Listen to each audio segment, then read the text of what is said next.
All right, starting timer in three, two, 1. Welcome back to another episode of Crossroads. This is the 8th episode.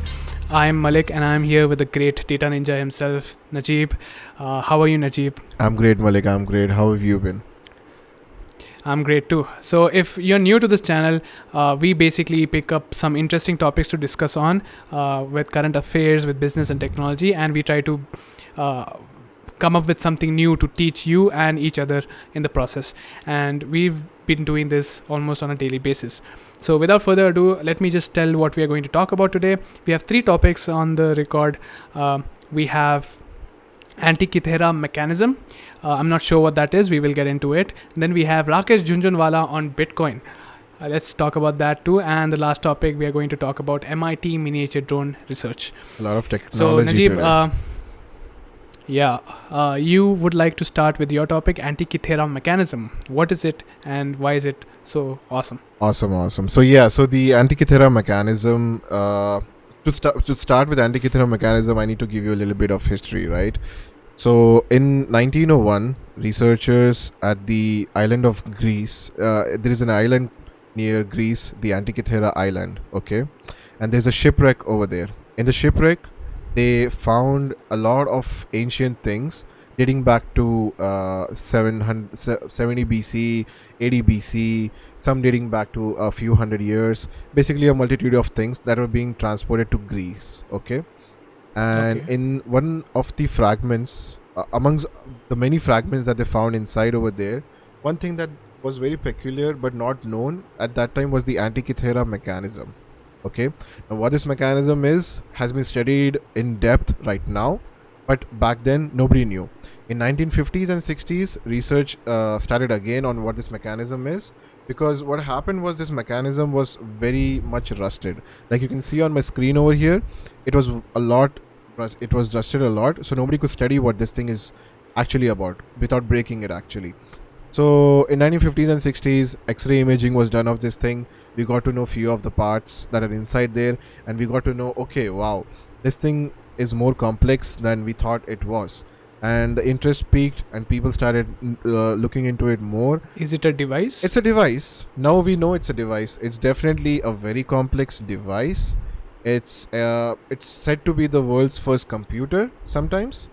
It's said to have been exactly. So what it does, what's the mechanism all about, right? So it's a set of gears. And it is timing something, right? Now what is this thing? It's timing the lunar cycles, the 15-day lunar cycle of the moon. It accurately is timing the lunar eclipses. It's accurately timing the solar eclipse. Okay, in some cases, most of the cases, it's very accurate. The most interesting part about this mechanism, it's the age it was built in. This has been dated back to almost 75 BC now. And that's insane to even think about. That something of this intricacy. How long after did we come close to this technology in the modern day? So something like this was possible in Greek in those times, but nothing of this complexity has ever been found, right? And something of this complexity, this basically comes under the study of horology.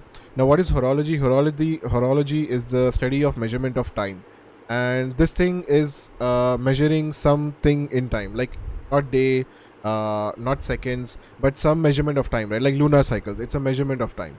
So to create something like this, you would need what we call is a wheel cutting engine that was created in 1860s or 1850s. Okay, so some of the gears inside it are so small.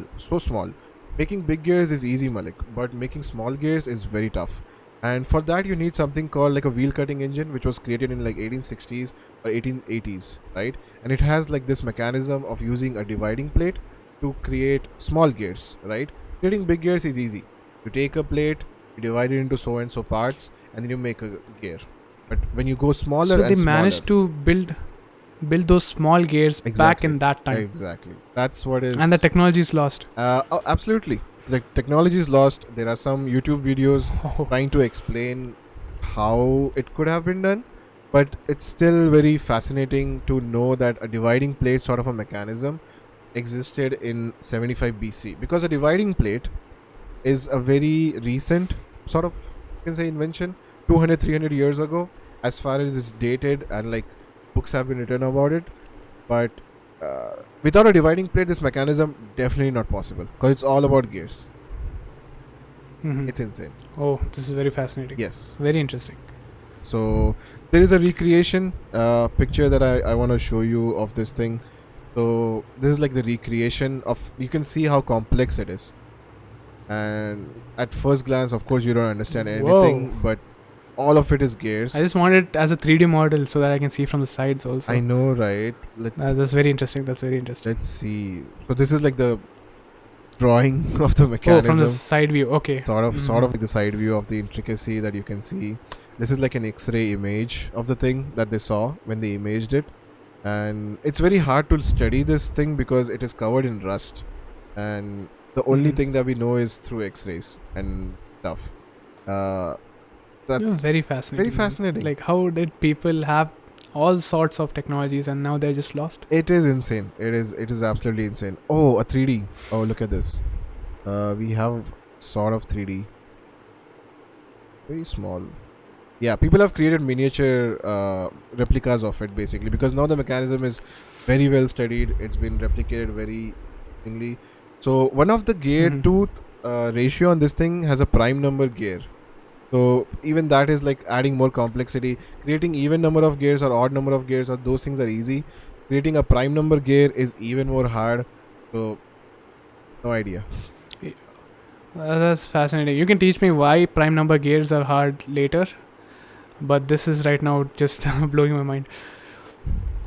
All right. What do you have for me? So, yeah, today, just a few days ago, a person called Rakesh Jhunjhunwala, he is known as the Warren Buffett of India. Okay. He is a trader, he is an investor, he is worth billions of dollars, right now 3.2 billion, I guess. Whoa. And he has a statement issued out against Bitcoin. And this is what he said. Only the sovereign has the right to create currency in the world. Tomorrow, people will produce 5 lakh Bitcoins. What? Which currency will go? Something which fluctuates 5 to 10% a day cannot be considered as currency. Won't buy it for even $5. Wait, did I hear you And right? he has... Did he say 5 lakh Bitcoins production? Yeah, I'll get back to that. Oh, yeah. And he said we need a complete ban on cryptocurrencies in India and regulators should step in. Whoa. There's so many things wrong in this argument. Yeah. First of all, it shows that he has not done his research. He doesn't know how the technology works. He's making arguments out of thin air just because of speculation. And I would like to point those out. There are 4 major points that I would like to create. First of all, creating 5 lakh Bitcoins out of thin air, that's not even possible. The entire purpose of Bitcoin is to be scarce. It is meant to have digital scarcity. And the fact that you cannot create anything more or not less, it has a fixed value, is why it is so valuable. And when you say that 5 lakh Bitcoins can be created anytime, anywhere, that does not make sense. Second point, he talks about banning crypto in India. India has already been seeing impeding effects when it comes to progress of this blockchain technology. And if people like himself, who people actually look up to, consider banning such a technology, it's similar to saying ban HTTP protocol in the 1990s. And the argument he makes is that anybody can create or use can make illegal transactions. But the similar argument could have been used for internet. Using illegal images you could have sent, you could have written illegal articles or just shared music online for free. And if you would have banned HTTP protocol because of that, just imagine how further away we will be in the future. So that is another point. I get your point. Yeah. Third point, he does not realize the amount of power this brings to the normal man. Just with a few lines of code, a child or a kid from anywhere across the world can just sit on their computer and create financial institutions themselves, create financial infrastructure that can take money from all over the world, can deploy it to people who have no access to banks just by a few lines of code. this itself is empowering, and it is unprecedented. This was not possible before. Makes And sense.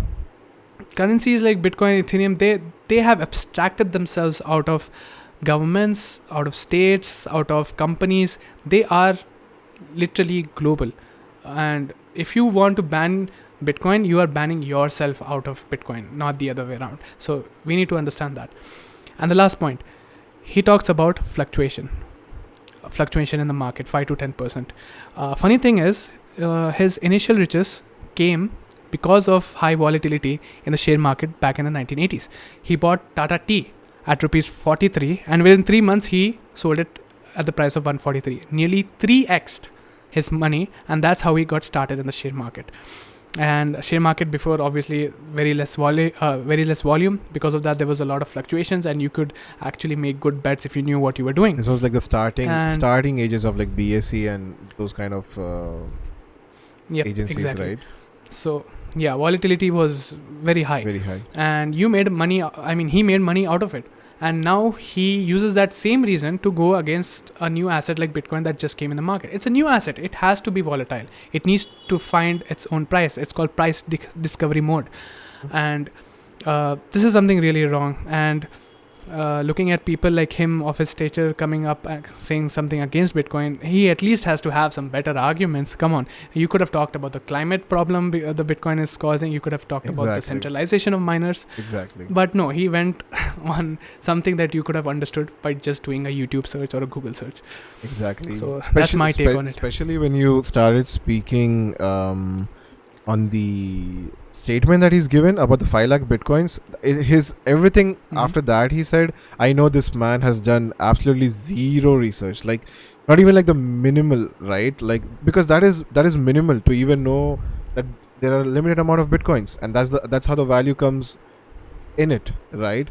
So I was thinking when you're giving an argument for people to understand, let's give an analogy to gold, right? Because that's what people do sometimes to explain how scarcity of Bitcoin creates its value.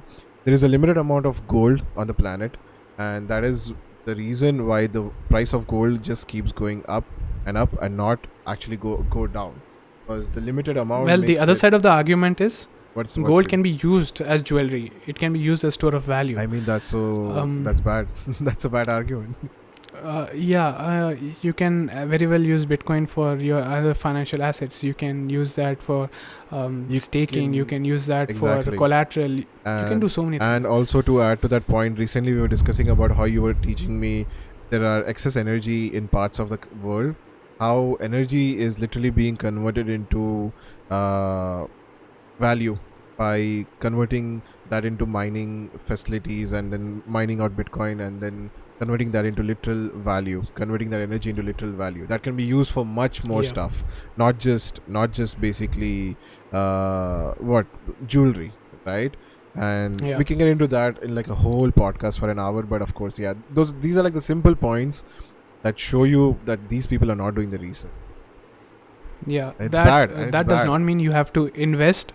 It is obviously risky. It's a new market. Volatility is the feature, not the bug. And people take risks, some people don't take risks. But at least don't spread risky. Like misinformation. The information should be right. The technology should be studied on. You should have a baseline of understanding first. Makes sense. Yeah, that's what I wanted to say. I like that you brought it up, Malik. So the next topic that we have, the last topic actually that we have, is a great research from MIT that I came across recently. Okay. So drone technology is amazing, right? We have large drones, we have larger and larger drones for military operations, we have smaller and smaller drones for other kinds of operations. But there has never been before this when you can miniaturize a drone to a level of like an insect level drone, right? So that's what I've brought you. That's what I've brought today for you. There is a researcher at MIT. I'm sorry, I don't know his name. I think I have his name over here. So his name is Professor Kevin Yu-Feng Chen. I hope I'm pronouncing that right. So he is using piezoelectric materials. Do you know what piezoelectric materials are, Malik? Yeah. Okay, so just for our viewers, piezoelectric materials are materials that are stiff when you pass a current through it, and they lose their stiffness when the current stops flowing, right? So he basically created these flapping wings for a miniature drone, just like in insects, using piezoelectric material and using actuators. And he created this drone to be like an insect size, like a little bigger than a mosquito. That's it. This is of course Wow, that is insane. This is of course that I'm showing you is That's a very insane. big picture, but Because having studied piezoelectric materials in my college, I know what they are, and it is really fascinating that you could actually move current through it at that level so that it can flap its wings. So wings. the interesting That's part too is this good. thing is flapping its wings at 500 flaps per second, because this is not rotation. A drone would have rotations per second, but this is flaps per second. So this thing is flapping right now at 500 flaps per second, and it's interesting to see. Just look at it. It's so small. It's, by the way, this video is very much zoomed in. This thing is very small. I don't have a reference to show you. Maybe in this video somewhere. But look at that. Whoa, that's very impressive. So 2000 volts, 450 hertz. That's some interesting stuff. And this, wait. Oh, is it showing a bee, I guess? Oh, I think it's showing the inspiration. So what are the use cases of this kind of technology? One of the use cases is basically to pollinate crops. The other use case is to get into crevices that people cannot get into while disaster comes upon. And those are like the two main Can applications. you embed cameras in it? Yeah, you can. Of course. That's the whole point. That's scary. Yeah. That's about it. I think we have that's all the time we have today. Yeah. Thanks, Najib. Thanks for sharing these awesome articles. Definitely. I learned a lot. Please. All right, let's see you in the next episode. Sure. Bye-bye, Najib. Bye. If you enjoy the content or learned something new today, please feel free to subscribe, like, and comment below. This will help us make more videos like this, and I will see you in the next one.